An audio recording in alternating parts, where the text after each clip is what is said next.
Hello students, welcome back to my channel Shiksha competition. और यहाँ पर हमारी जो सीरीज चल रही है UGC NET TGT PGT HPSC assistant professor Hindi के लिए। और हिंदी में जो हमारा टॉपिक है भारतीय काव्य शास्त्र को हम यहाँ पर पढ़ रहे हैं। भारतीय काव्य शास्त्र में आज हमारा जो टॉपिक है वो है रस निष्पत्ति।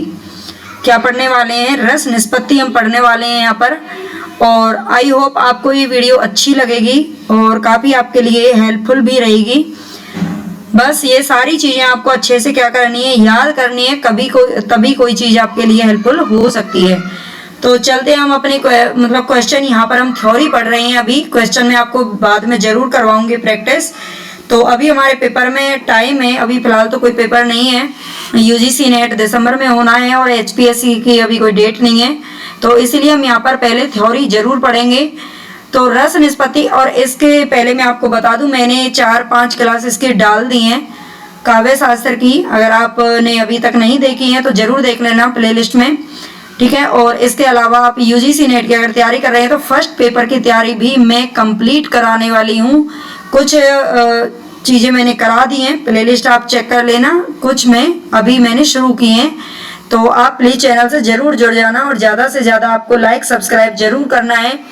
और प्लीज़ भाई जितने बच्चे सब्सक्राइब देखते हैं उतने कम से कम सब्सक्राइब तो कर ही लिया करो और लाइक कर दिया करो वीडियो को, ठीक है। तभी ताकि थोड़ा सा मोटिवेशन मिले अंदर से कि हाँ हमें ये काम आपके लिए करना है।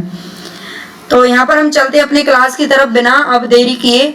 रस निष्पत्ति का अर्थ। रस निष्पत्ति का अर्थ क्या होता है? उपभोग करना होता है। रस निष्पत्ति का अर्थ क्या होता है? उपभोग करना।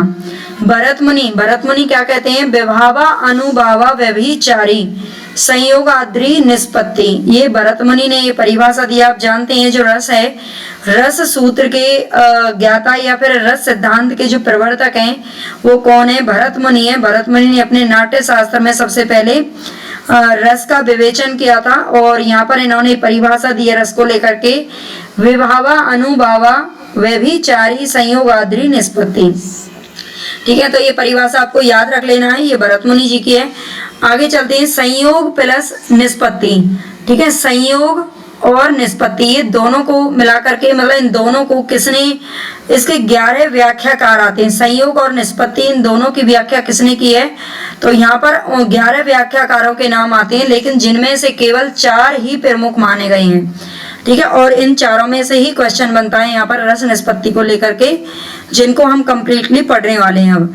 तो जिनमें से 4 हैं वो प्रमुख हैं। भट्ट लोलट, कोई ग्रंथ इनका प्राप्त नहीं होता, इनके बारे में किसी ग्रंथ में नहीं लिखा हुआ है, लेकिन फिर भी ये प्रमुख माने जाते हैं। भट्ट नायक, भट्ट शंकुक और अभिनव गुप्त, ठीक है। ये 4 जो नायक आचार्य हैं ये क्या माने जाते हैं? रस के प्रमुख व्याख्याकार माने जाते हैं, ठीक है। इनका नाम ध्यान रख लेना है, बहुत बार क्वेश्चन में पूछे जा चुके हैं।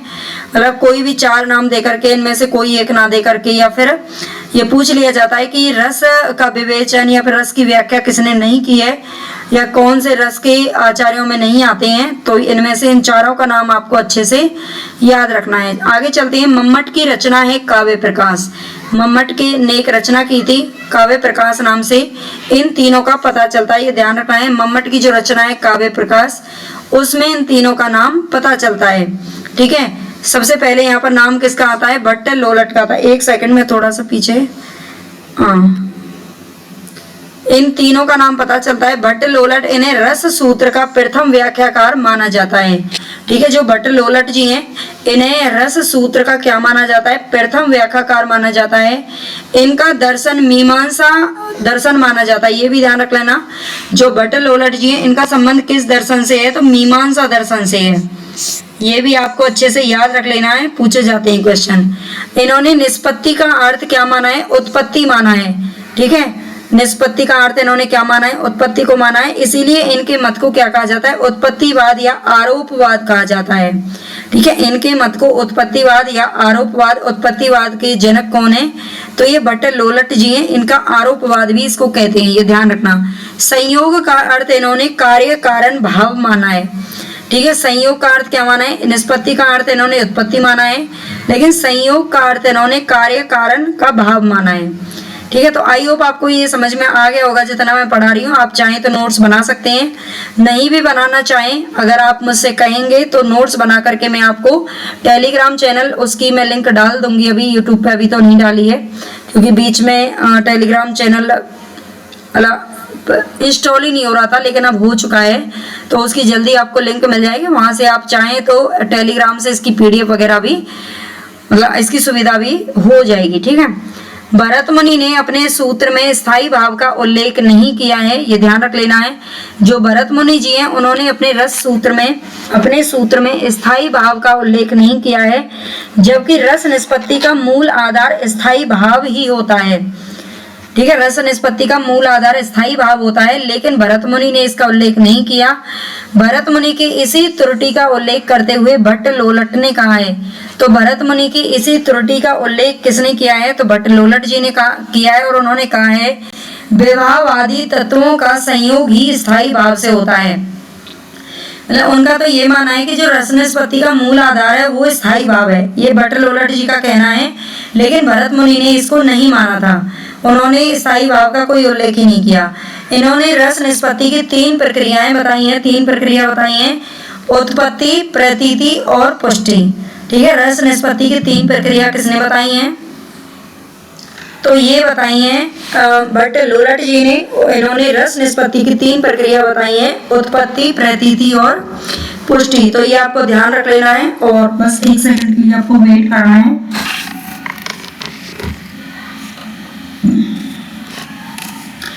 चलते हैं हम आगे अपने क्वेश्चंस की तरफ। भट्ट शंकुक, दूसरा जो नाम आता है वो किसका आता है? भट्ट शंकुक का आता है।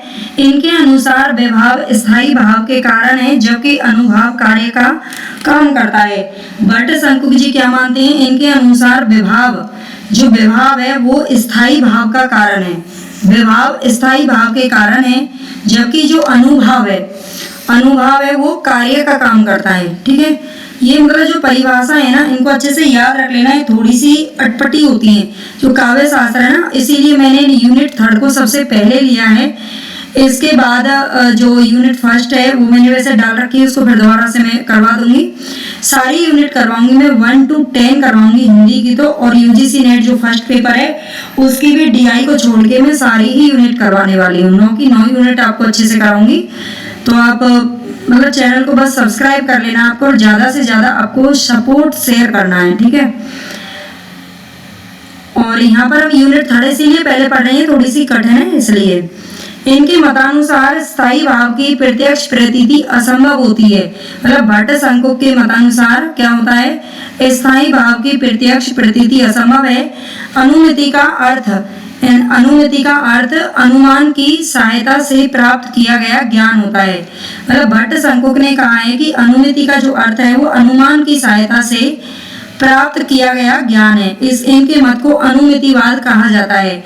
भट्ट शंकुक किसके प्रणेता हैं? तो ये अनुमितिवाद के जनक कहे जाते हैं, ध्यान रख लेना है। इनका जो दर्शन है वो कौन सा है? न्याय दर्शन है। जो इम्पोर्टेंट पॉइंट है ना, मैंने वही लिए हैं, बहुत ज्यादा आपको अनर्गल चीजें मैंने यहाँ पर नहीं रखी हैं। मुझे जो लगता है कि जो क्वेश्चन पूछे जाते हैं बस वही यहाँ पर रखे हैं, और यही क्वेश्चन मोस्टली पूछे जाते रहे हैं आज तक। भट्ट शंकुक ने चित्र तुरंग न्याय के द्वारा ज्ञान एवं धुआं अग्नि के उदाहरण भी दिया है। चित्र तुरंग न्याय का उदाहरण किसने दिया है? भट्ट शंकुक ने दिया है, ये ध्यान रख लेना। ये पूछा गया है क्वेश्चन, ठीक है, 2-3 जगह पर एक क्वेश्चन पूछा गया है। जब मैं आपको प्रीवियस पेपर कराऊंगी ना तब आपको ये क्वेश्चन मिलेंगे। तो चित्र तुरंग न्याय द्वारा ज्ञान एवं धुआं अग्नि के उदाहरण दिए हैं। शंकुक के मत का खंडन भट्टतौत ने किया है, ये भी ध्यान रख लेना। शंकुक ने जो अनुमितिवाद का जो मत दिया है, तो इनके मत का खंडन किसने किया है? भट्टतौत ने किया है।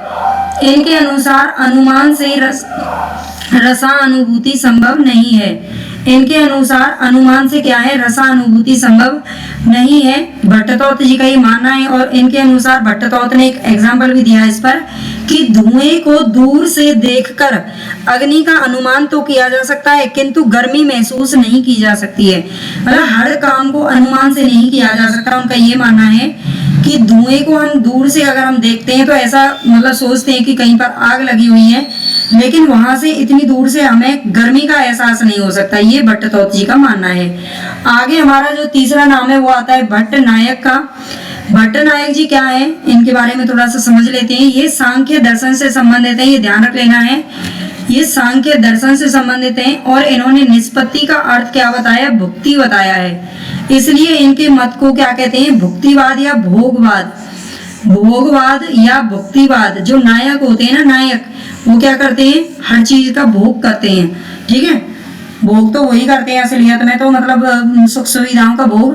तो ये होता है, भट्ट नायक ने भुक्तिवाद या भोगवाद का क्या किया है, इनके मत को कहा जाता है। और इन्होंने निष्पत्ति का जो अर्थ है वो भुक्ति बताया है। संयोग का अर्थ इन्होंने क्या बताया, भोज्य या भोजक बताया है। ये भी ध्यान रख लेना। नायक के अनुसार, भट्ट नायक के अनुसार मतलब रस निष्पत्ति की 3 प्रक्रियाएं होती है। हमने पीछे भी 3 प्रक्रियाएं पढ़ी थी जो कि भट्ट लोलट की जी के अनुसार थी, लेकिन वो अलग थी और यहाँ पे अलग है। अभिधा की प्रक्रिया, काव्य का जो अर्थबोध होता है, एक तो ये प्रक्रिया होती है। भावकत्व की प्रक्रिया यानी कि अनुभूति का उद्देश्य। भोजकत्व की प्रक्रिया, दर्शकों को रस का आस्वादन होना। ठीक है, दर्शकों को रस का आस्वादन, ये भोजकत्व की प्रक्रिया। यानी कि ये 3 प्रक्रिया किसने मानी है, तो ये भट्ट नायक जी ने मानी है। ठीक है, अच्छे से इनको याद कर लेना। आपको एक बार समझ में नहीं आती है तो आप 2 बार भी 3 बार मतलब पॉज करके या पीछे बैक करके आप अच्छे से वीडियो देख सकते हैं, क्योंकि रिकॉर्डेड ही है। अभिनव गुप्त, अगर अभिनव गुप्त की यहाँ पर बात करें तो इनका जो सिद्धांत है वो कौन सा है, अभिव्यक्तिवाद का सिद्धांत है। ठीक है, अभिनव गुप्त जी ने अभिव्यक्तिवाद का सिद्धांत दिया है और इनका जो दर्शन है वो वेदांत दर्शन है। ये वेदांत दर्शन से संबंधित है। इन्होंने निष्पत्ति का अर्थ क्या माना है, अभिव्यक्ति माना है। और संयोग का अर्थ माना है व्यंग्य व्यंजक का संबंध। ठीक है, व्यंग्य व्यंजक का संबंध किसने माना है, तो ये अभिनव गुप्त ने माना है। अभिनव गुप्त के अनुसार रस की स्थिति सामाजिक या सहृदय के चित्त में ही होती है।